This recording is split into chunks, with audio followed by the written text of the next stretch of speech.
All right, Pushover. Hey, Bill, I need some standing up for myself. I need some help standing up for myself. I lived with my mom as a kid, and she used to tell me how bad of a father my dad was, and I would say I never wanted to be like my dad. As I got older, I became everyone's bitch. All they would have to say was, "You're just like your father," and I would do whatever they told me to do. It wasn't just my mom and my sister. A lot of my friends pushed me aside, too. I've since moved out. I'm 23 now, but people still walk all over me, and I'm overly nice to everyone. How do I stop being everyone's doormat? Jesus, dude. You're describing me when I was 23. Everybody liked me. I was nice. If I met you for fucking 2 minutes and you asked me to help you move and to use my truck, I'd let you. You know? And then when you went to pay me, I'd be like, no, I'm okay. You just got to start doing it. And this is the thing. It's a learning curve.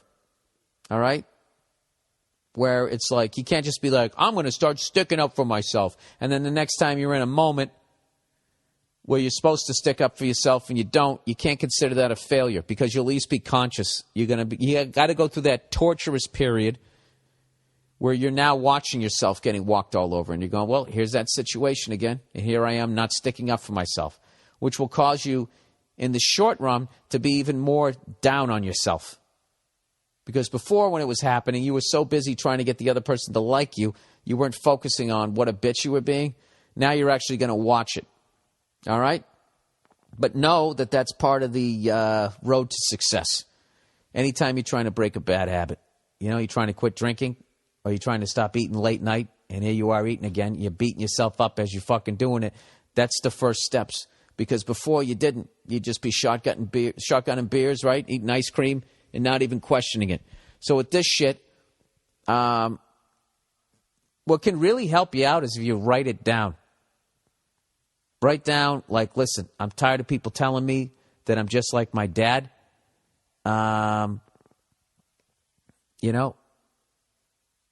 you could start with that. Don't tolerate that anymore.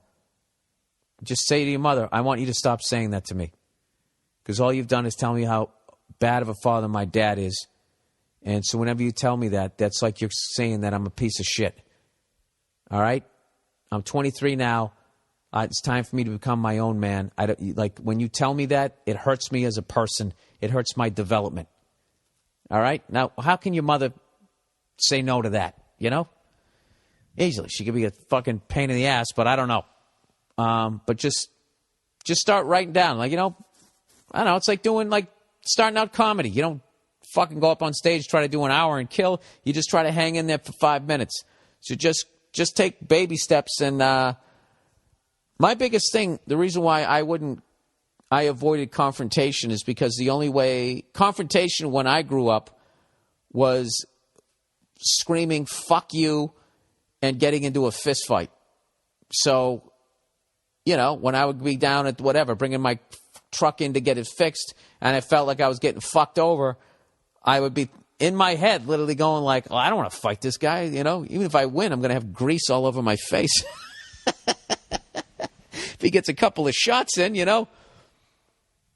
probably going to grab a wrench. Like, I'm literally thinking that when all I'm doing is getting a tune-up, and I feel like, I remember one time the guy put a new engine in my truck.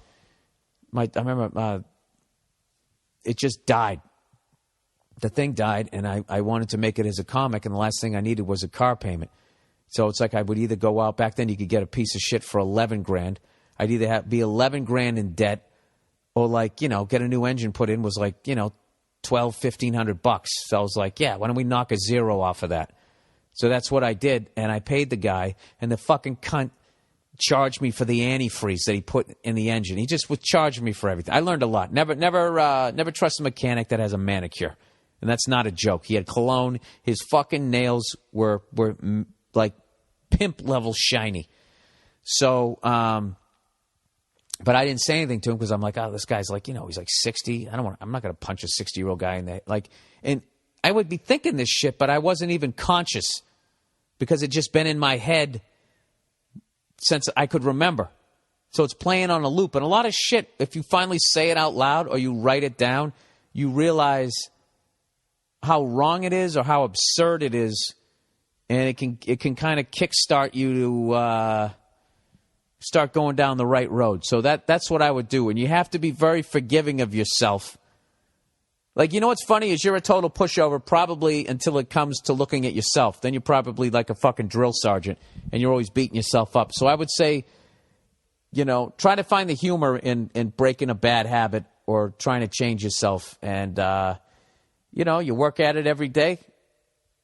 You know, it's like playing an instrument. You know, if you play once every 3 months, you're never going to get better. But if you fucking play an hour every day, all of a sudden, right, you start shredding, and here come the girls, and they're jumping on your dick, right? And you start sticking up for yourself. You start, the women, they're attracted to that. I'm not talking about being a dick, but women are attracted to fucking, like, guys who, they don't want to marry some pussy, right?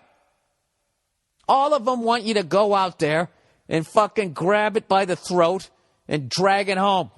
And throw it in the pot so they can fucking cook it up, metaphorically speaking. Last thing I ever want to do is suggest that a woman would want to go into a kitchen and actually be fucking nice for once and make that guy a goddamn sandwich. Sorry. You know what I'm saying. All right? I hope that helped you out.